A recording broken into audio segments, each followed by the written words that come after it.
Hello and welcome to ELT Cast, an educational podcast making teaching and learning more transparent.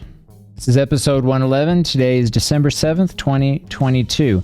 Before I get into today's topic, if you have any thoughts, insights, or would like to share any of your experiences, feel free to reach out to me at my Twitter handle at BNLEEZ.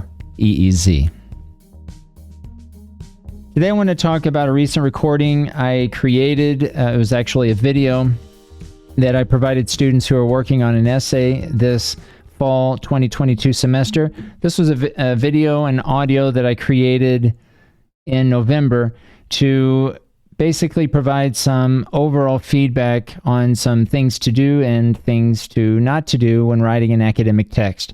Many of the students are coming to the class maybe for the first time, writing in an academic way, looking at certain words and phrases and structures that they should try to include or perhaps to avoid. And so the video that I provided was after about 3 weeks of classes where they were working together, working individually in pairs and as a whole group, discussing different aspects of APA, thinking about how to format citations and references, as well as creating introduction paragraphs, body paragraphs, and conclusion paragraphs, what to include in each of those three types of paragraphs, and thinking in terms of finding good support, thinking of the question words in terms of what kinds of evidence that they need to find from outside sources. They are typically focused on looking at academic articles from peer-reviewed journals and sticking primarily to those sources of information, less books, less book chapters, and overall trying to avoid websites. So I'll share with you here a recent recording that I provided. If you're interested in seeing the video, check out the show notes if you want to view this same audio and see the video that I created, again, made available to students back last month in November. Okay, I think we will go ahead and get started. This is going to be a live broadcast. I actually tried to record this yesterday, had some technical difficulties, so I'm going to give it another shot. This recording today, we're going to be talking about the do's and don'ts to academic writing. This is specifically for those who are writing an academic essay, and I'm thinking about the group that I'm currently teaching this semester, Communicative Abilities in English 1. And so today I want to go over your first drafts, and as we're working this next week or this current week, trying to complete our final draft, I want to give you some things to think about. In fact, I've included a list of do's and don'ts that I want to review. Today I want to show you an example of a first draft, go over the first draft with you, and also touch on many of the points that I've listed here in the document. My suggestion would be to go through this list of do's and don'ts, taking a look at each of these items one by one as it relates to your own document. In addition to looking at the example document, the example first draft document that I want to share with you here this morning, and again, use it as a point of comparison. Some of the things we talk about here today may apply to you, some may not, but I think it's worth taking a look at each of these points one by one, taking a look at your own document, and seeing what kind of changes that you need to make. Going forward, today's Monday, November 21st, we basically have until Wednesday to request feedback if you want me to take a look specifically at something in your document. But what I would like for us to do here is when you are requesting feedback to reference one of the points that I've listed here in this document and or any of the points that I mentioned here in this video. So, for example, if you have a question about a comma splice or sentence fragment, you're not sure what it means or you're not sure how to fix it, those are the types of questions that you could ask instead of maybe requesting feedback to take a look at your entire document. I would prefer that you reference some of the points or any of the points that I've listed here in this document. All right, so let me open up here an example of a text that I want to share with you, and I'm going to go through and touch on different points first as it relates to this one document, and then maybe touch on a few extra points from the list itself if anything was missed that I think are common in our writing. So taking a look here first at your document, and again, I think the easiest way to do this is to have your document up and move back and forth between what I'm sharing with you here today with your own document. Make sure that you have a title for your essay, and I would stick to a title between 6 to 12 words. Make sure that the title is centered to the page in bold and the main words are capitalized. All right, so again, centered to the page in bold, main words are capitalized. And make sure that you don't have any punctuation at the end. Okay, make sure you don't have a period at the end or a colon. Those are the two punctuation marks that I often see. So try to make sure that this is a level 1 heading according to APA. Again, centered to the page in bold, main words are capitalized, and no punctuation at the end of the title. So as we go through here, I think because this video here is going to be recorded, if you're watching this video, this would be a good time to go back maybe and pause the video. I'm going to go through each point one by one. So if you're watching this live, again, feel free to go back to the recording and pause it as you need to. I'm also going to try to field questions as I'm able to. If you do have questions, feel free to post those and I'll try to address those periodically throughout the video. All right, so taking a look here first at the introduction paragraph. Remember that the introduction paragraph should have 3 parts. It should begin with a hook, followed by the context of the problem, and then to conclude the introduction paragraph, we need a good thesis statement. So starting with the hook, try to have a hook that is 1 sentence long. It can be an essential question. It might be a fact or statistic or an impactful piece of information that grabs the attention of the audience. Or it could be a famous quote. Now, if it's a famous quote, you can either include the person's name or anonymous. You can write out the word anonymous if the quote is anonymous. If it's an essential question, this is going to be an original idea, so you don't need a citation. You don't need a citation if it's a famous quote. But if it's a fact or statistic or some kind of impactful piece of information, this is probably going to come from an outside source, so you will need a citation in that case for the hook. You'll need a citation and a reference according to APA.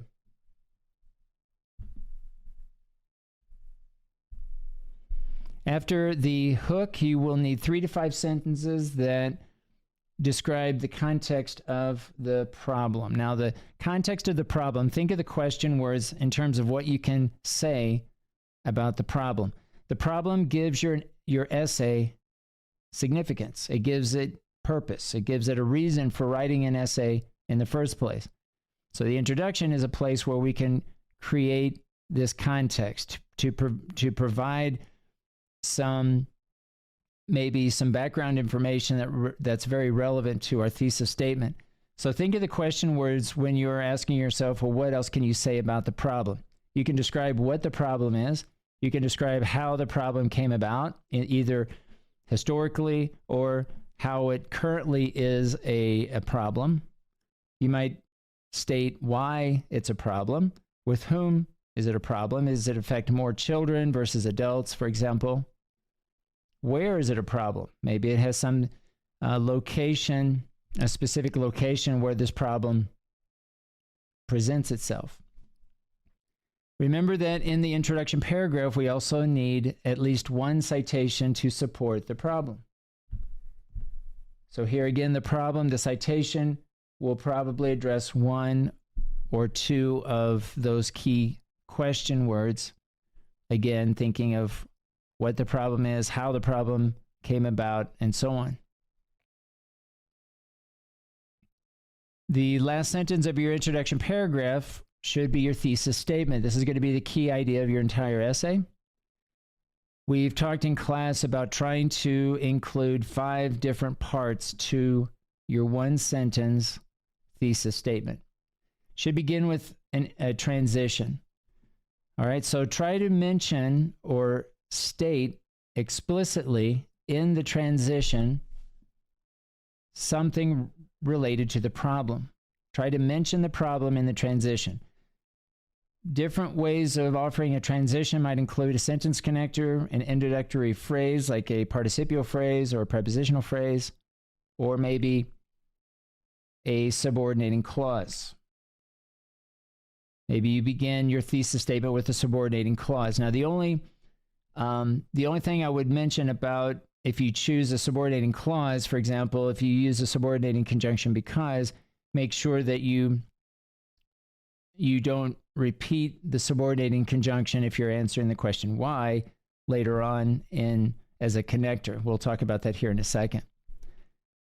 So participial phrase, prepositional phrase, a sentence connector, maybe a subordinating clause is a good way to begin your thesis statement, mentioning explicitly the problem. Think of the transition as a bridge between the problem itself that you've developed in your 3 to 5 sentences within your introduction paragraph and the thesis statement itself. The thesis statement essentially is an answer to the problem that you developed in the introduction paragraph. So after the transition, we'll begin with the topic. Now, in this example, we have essentially one word for the topic. Now, in your case, many of you might decide to make the topic more specific. Now, how can we make a topic more specific, or how can we make the subject of the sentence more specific? We can add adjectives, relative clauses. So maybe we say English language teachers. Maybe we say teachers who teach children in public schools. So by combining prepositional phrases, relative clauses, adjectives, we can expand the head noun. We can expand the subject to actually be more specific. Here in this case, then we continue on with the claim. May use different teaching techniques in order to improve pronunciation and skills. And this is our claim. Think of a claim as a position, a point of view, a perspective. Remember that a good claim has two sides of the argument. You can be for something or against something. Now, in this particular essay, we're only focusing on one side of the claim, but you should be able to consider the claim that you have and just ask yourself, could a case be made for the actual opposite of the claim that you're posing in your thesis statement? After we have presented the claim, then we need some kind of connector or a preposition. Now, if you're answering the question how, you're probably going to use the preposition by. If you're answering the question why, probably you're going to be using the subordinating conjunction because. And this is why I was mentioning earlier, probably it's best to avoid repeating the subordinating conjunction because in the transition if you're going to also be using the same word because to list your 3 key points. Now, in this case, we're going to be using by answering the question how, and then we have 3 key points. Check your own 3 key points. Make sure that you have a comma to list out each of the 3. So here's our first key point. Here's the second key point, and here's the third key point. You're essentially telling the reader what the 3 key ideas are going to be in this order later on in your body paragraphs.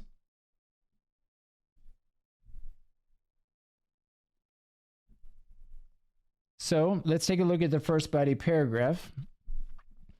And try to compare the first key point that you have listed in the thesis statement with the first topic sentence that begins your first body paragraph.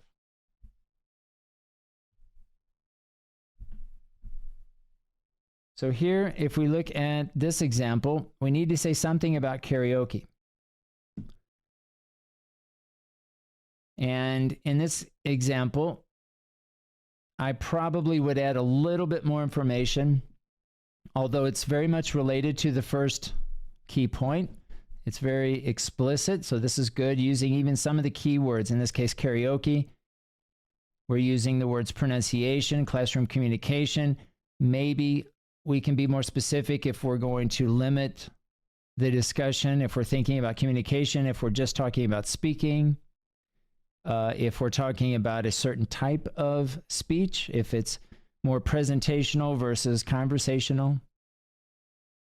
And a lot of times, once we've completed the body paragraph, it helps to go back to the topic sentence once again and just make sure that we're on topic, and also that we're being specific enough that's appropriate for an idea that's being developed in just a single paragraph. Now, taking a look at your body paragraphs, I would recommend the second sentence of each to be the first evidence sentence that you present. So the second sentence of each body paragraph should include a citation. Now, remember that each citation should have a reference. So I think one thing to do is to make sure that you check one by one each of your references and citations to make sure that each citation has a reference and each reference has a citation. And we can do that very quickly by just glancing down, going in and out of each body paragraph, going back and forth to make sure that each citation has a reference and each reference has a citation.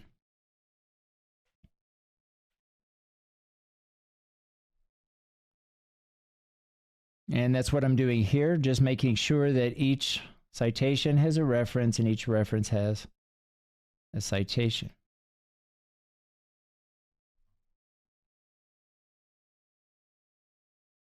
Now, I do notice here in this reference, Bethany, see if I can find it again here. So anytime that you have a reference with 3 or more authors, according to the 7th edition APA, we're going to need to use et al. In the citation. So again, if you look at this example here, Bethany, we have, looks like 1, 2, 3, 4 authors. So make sure that if you have a reference that includes 3 or more authors, that we want to use et al. And you can go online and see examples, but essentially you're going to list the first author listed in the article, followed by et al, period, comma, and then the year.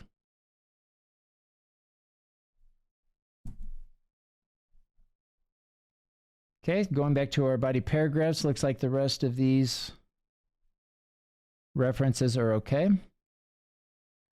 Another thing to pay close attention to when you're looking at your body paragraphs is not only that the second sentence should include an evidence sentence with a citation, but also pay close attention where you're placing the last citation, the last evidence sentence. To conclude each body paragraph, we need to have at least one analysis sentence and one linking sentence.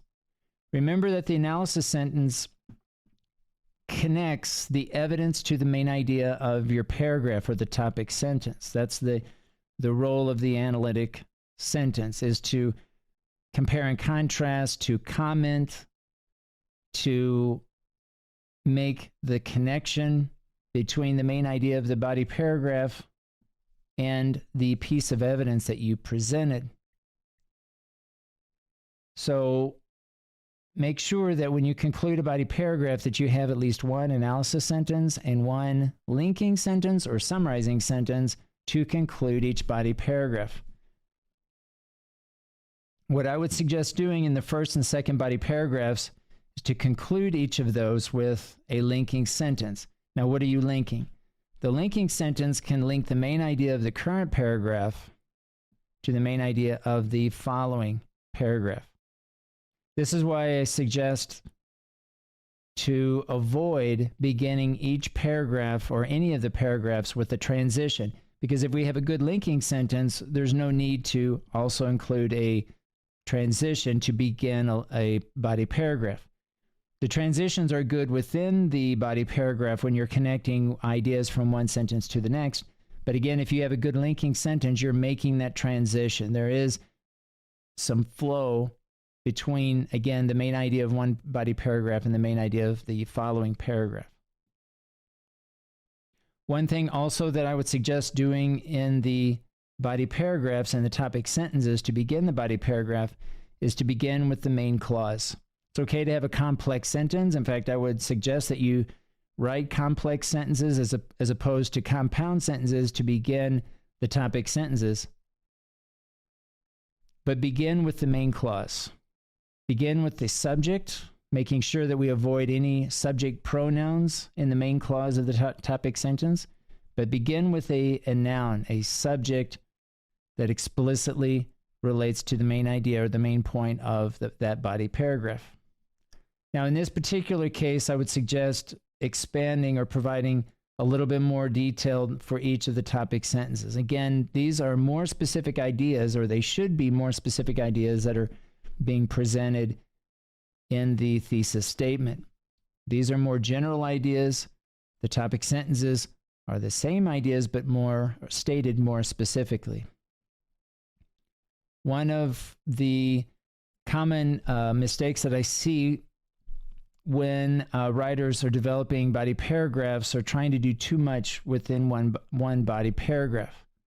Remember that a body paragraph is like a mini essay. It talks about a very specific point. It has a beginning, a middle, and an end. And of course, it relates back to the thesis statement, but again, it's taking one point and providing evidence or examples, details, facts, statistics that support that main idea.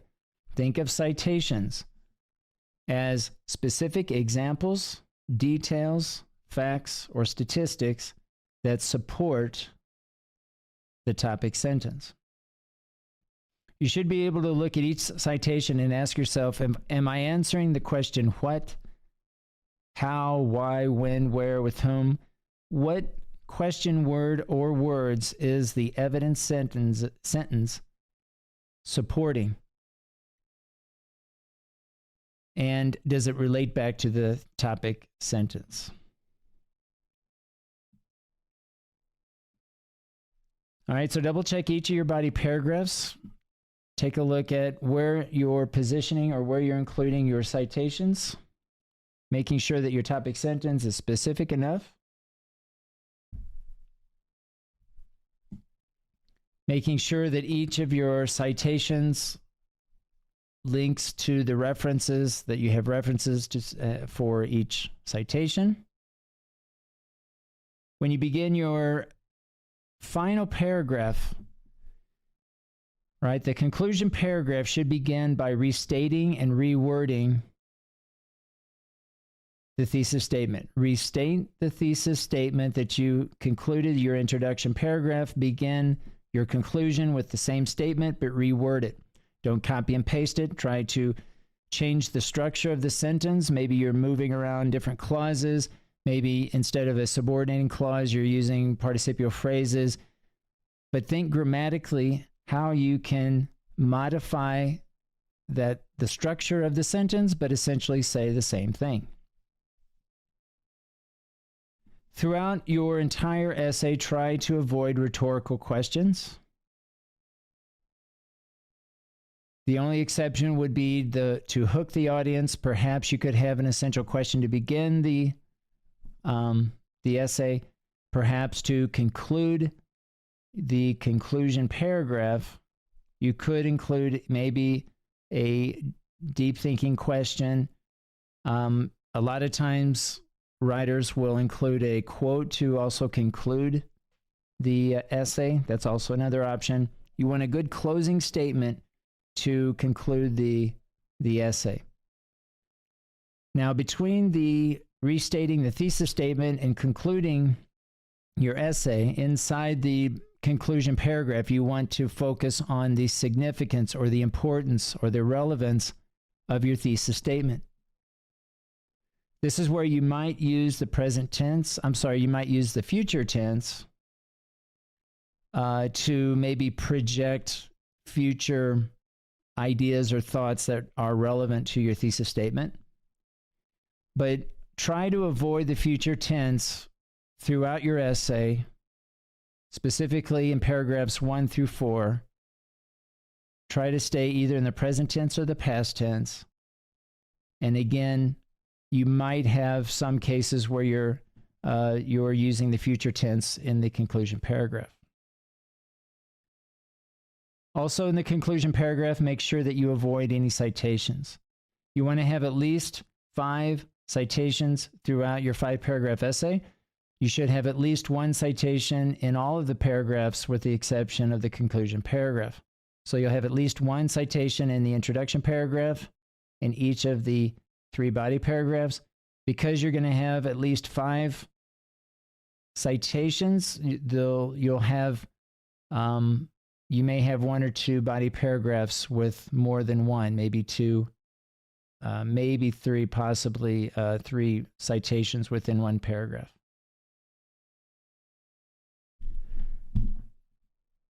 Now, make sure when you're going through and you're working towards your final draft that you're referencing point by point the do's and don'ts. I'm not going to go through each one of these points, but some of these, especially the don'ts, things to avoid, make sure you try to avoid words like important, essential, good, better, best, beneficial, advantages, disadvantages.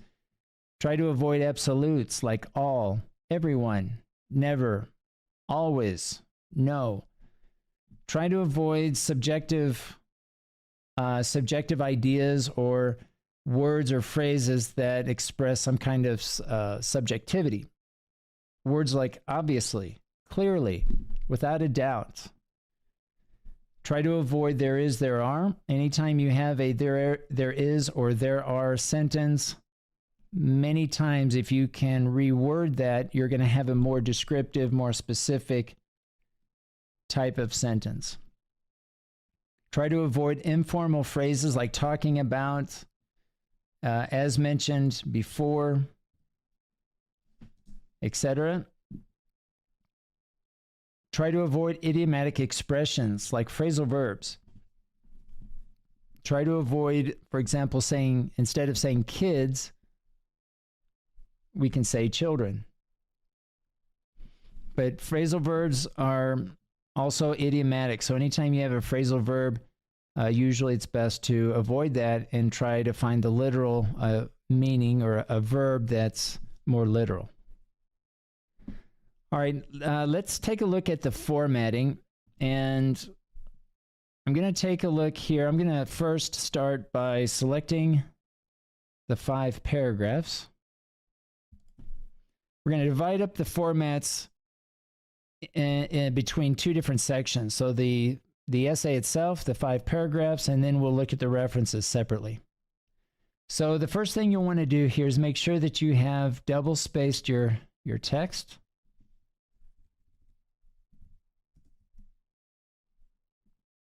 And also make sure that you don't have any extra spacing between paragraphs.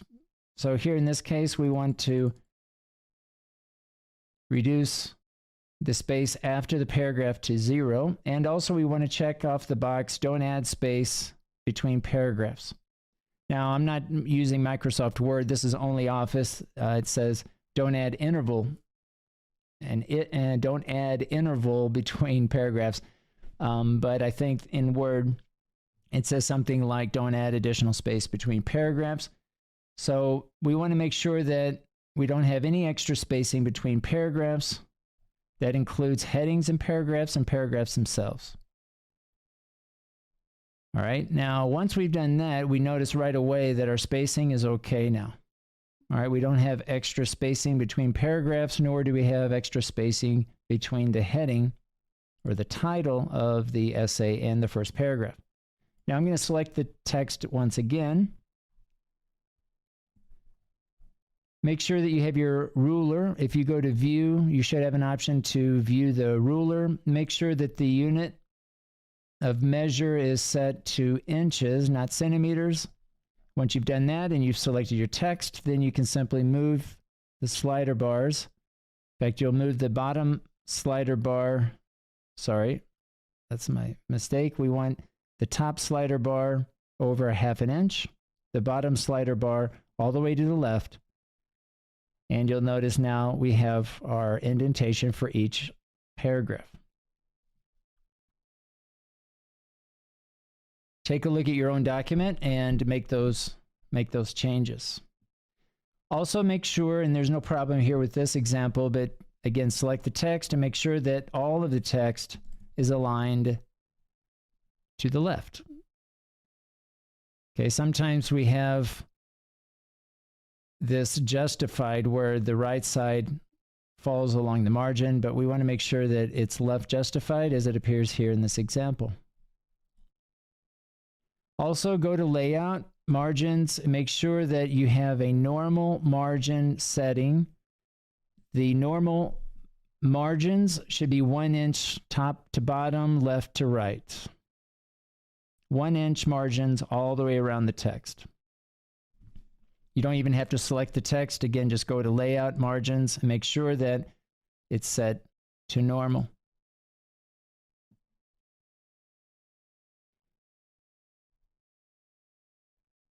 All right, now the next thing we will check are the references.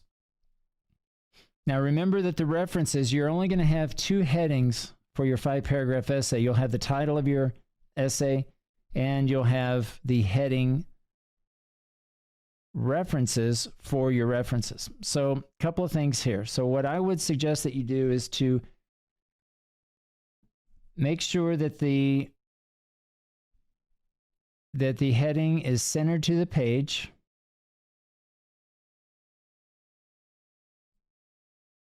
We want to make sure that it's in bold.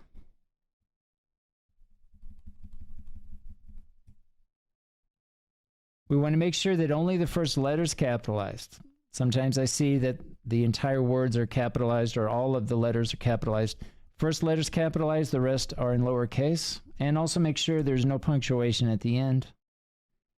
Okay, so this is what your references, level 1 heading according to APA should look like.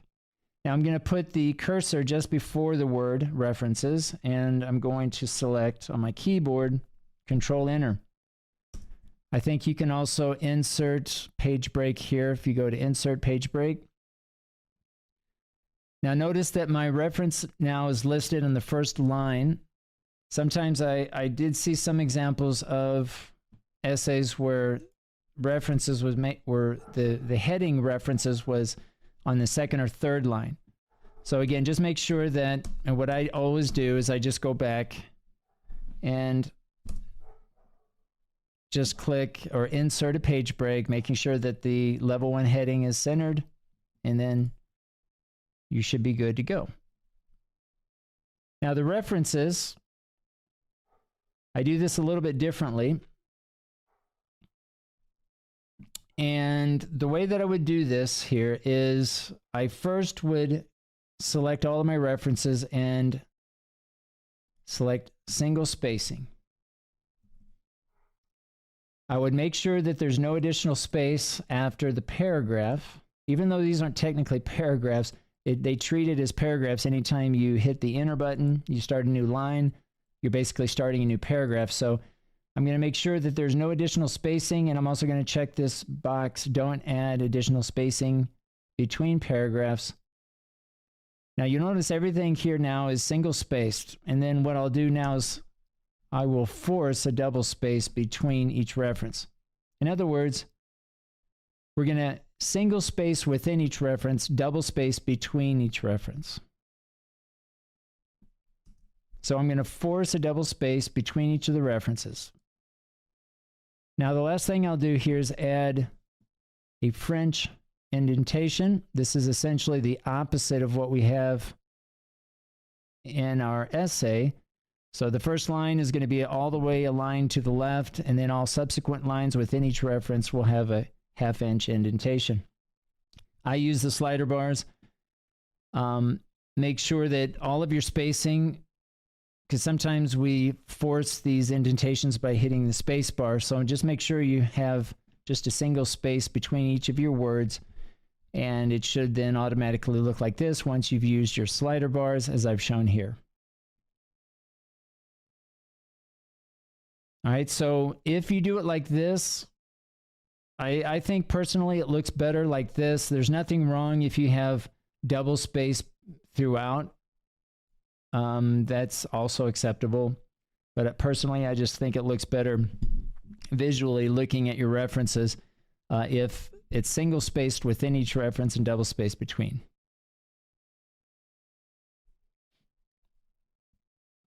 Now, looking at the references, always make sure that you avoid writing any words in English that are all in uppercase. That's all words should be upper and lower case. Okay, so example here, we would have English written like this instead of in all caps. We would have teaching forum like this, okay? And we'll take a look here. In fact, let's just go ahead and look at this one. So we always want to make sure we capitalize proper nouns. Okay, so the word English will be always capitalized, even though only the first word of the article is capitalized. So double check each of your articles, making sure your references, when you list it, only the first word of the article, the title of the article, is capitalized. Even if in the article, it's likely that the main words are capitalized. But when we're listing it according to APA, in our references, in our essay, we want to make sure that we're only capitalizing the first word. Now I'm going to do a search for this particular example because I think we need a little bit more information. I think we're missing some information after the journal. So let's take a look here. I'm going to go into Google Scholar.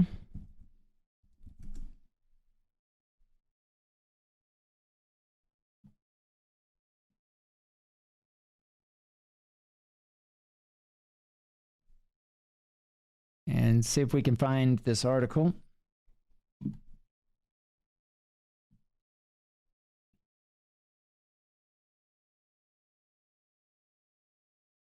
try again here.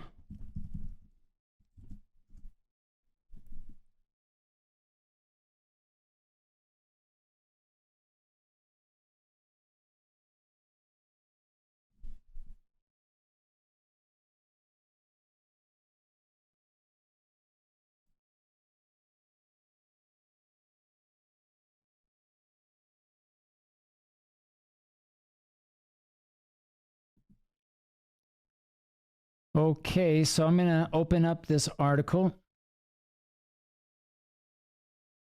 And we're looking for a volume number. Now, this says here English Teaching Forum. And there's nothing that stands out looking at the article itself. So let's look at the main page. And here we have what we need. Here's the volume number 59 and the issue number 1. So in this case, we would have here, after English Teaching Forum, we would have 59, 1, comma. Now, remember that according to APA, we need to italicize the journal, the name of the journal, and the volume number. So it would look something like this. The issue number is normal. Make sure there's no space between the volume number and the issue number. We have a comma after the issue number, followed by the first page and the last page of the article, which does coincide with what it shows here. Everything else in this reference looks okay. Now, I think what I would do is I would go ahead and create a hyperlink Just put the cursor at the end of the URL and click the space bar, and Word will automatically convert it to a hypertext. All right, so again, we have here, this is a correct example. We've got the authors or author, and then the year in parentheses, followed by a period, and then we have the title of the article. Only the first word is capitalized. If you have a subtitle, like you have a title and then a subtitle, sometimes you'll have a colon followed by a subtitle. A subtitle follows the same rules as a regular title. Only the first word is capitalized. Of course, we want to capitalize any proper nouns within the title or the name of the article. After the article, we have a period, and then we have the name of the journal, volume number, issue number, if there is one, and then the page numbers. This is an example of a DOI. It's a URL with a doi.org within the URL, followed by the rest of the link. So again, double check your own references, making sure that you have each of these parts, making sure that the formats, the punctuation, spacing is correct according to this example. Now, what I usually suggest everyone to do is to find these examples online and just compare what you have with the examples that you find here. This is an example of the citation. This is the example of the reference. This is an example with a journal article with the DOI. Here you have examples of journal articles with no DOI.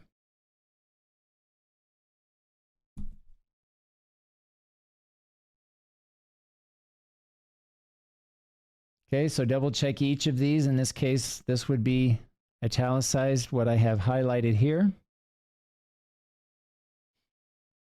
This looks correct in terms of capitalization with the exception of the word helpful. So because we have a subtitle after a colon, we're going to need to capitalize the first word of that subtitle, in this case, the word helpful.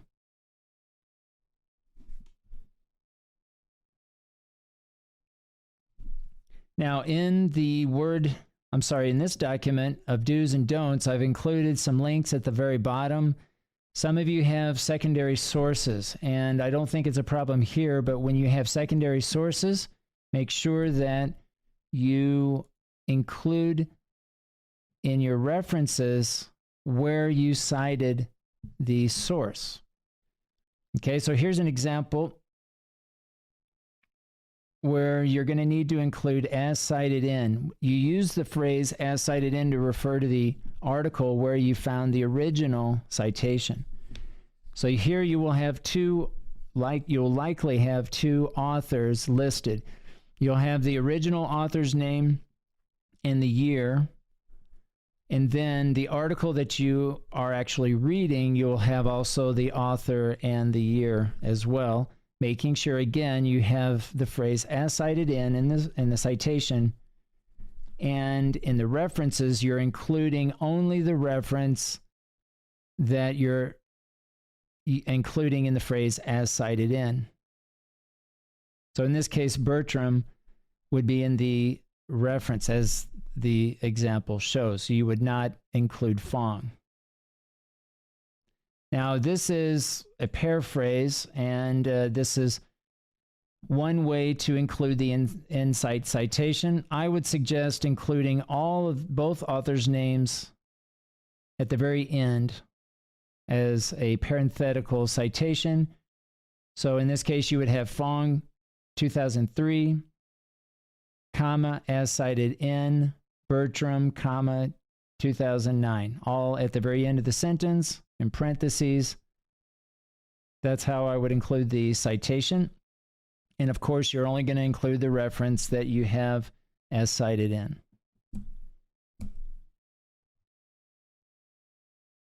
I've included here a link to et al, just in case you need that. I've included a link also to just articles that we have looked at as well. And I think I've included et al. Yeah, et al. And also the fonts. I'll include that also here in this document. These are the acceptable fonts. You have a little bit more choice in the 7th edition of the publication manual of APA. So feel free to choose any one of these fonts and just make sure you're consistent throughout your document. Sometimes when we copy and paste text from one document to the next, the fonts, even the formats themselves, spacing, etc., will change. So always make sure anytime you're copying and pasting any text that you're always going back and making sure that the fonts are correct and overall formats are also correct. But here is a list, and I'll include that in our document. Oh, in fact, I think I already did. Yes, I did. So here, I've included the link here to the acceptable fonts if you need to double check your own Word document to make sure that you're using one of these that's listed here. All right, and so I think we'll stop there. All right, hopefully this helps looking at the example, especially in terms of formatting, the steps that I followed to format the text, both in terms of the essay itself and the references at the bottom.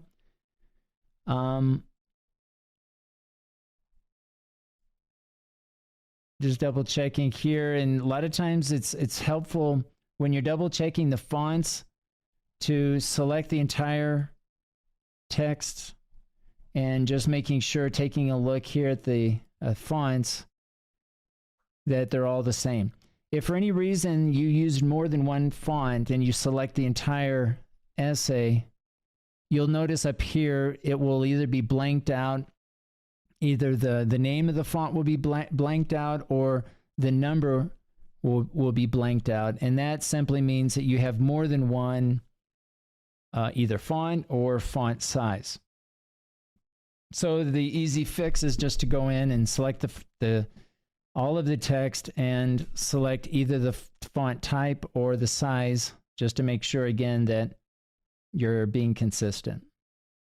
Make sure that we're paraphrasing all of our citations and we're using what's called parenthetical citations as opposed to narrative citations. And I think that's one more link that we need to share here.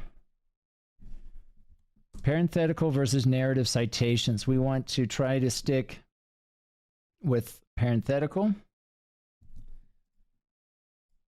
citations instead of narrative citations. Narrative citations is when you mention the author or you mention the study. All right, so my suggestion would be to not mention the authors, don't mention the study. Right, so instead of saying, according to Ellis, or this research suggests, stick to just the findings, stick to whatever they said, and use a parenthetical citation where it appears at the end of the sentence. So I'm going to go ahead and include that also here in our document. Parenthetical versus narrative citations. Again, try to opt for the parenthetical instead of the narrative. Here's an example of a parenthetical. And this is an example of a narrative citation. All right, I think I'll stop there. I hope this helps. Please go through this video. If you need to go back and check out the recording, pause it as you need to as you're checking one by one the different points that we've mentioned here in the video. Also, please double check in the this document here, the document of do's and don'ts. Check each one of these and then ask questions as necessary. If there's something that I mentioned in this list that's not clear or that you need to see further examples, then you can mention me in your Word document and I'll go in and take a look. Okay, we'll stop there, guys. Make sure that you're reaching out to me and try to complete the draft. Our final draft will be due this Friday. And you can make requests for feedback up until and through Wednesday of this week. All right, so we'll see everybody in class. We'll deal with any questions, of course, in our face-to-face class on Wednesday as time permits. But again, feel free to reach out to me if you do have any questions. All right, we'll go ahead and close this session, and we'll see everybody on Wednesday. You've been listening to ELT Cast, an educational podcast making English language teaching and learning more transparent. Thanks for listening.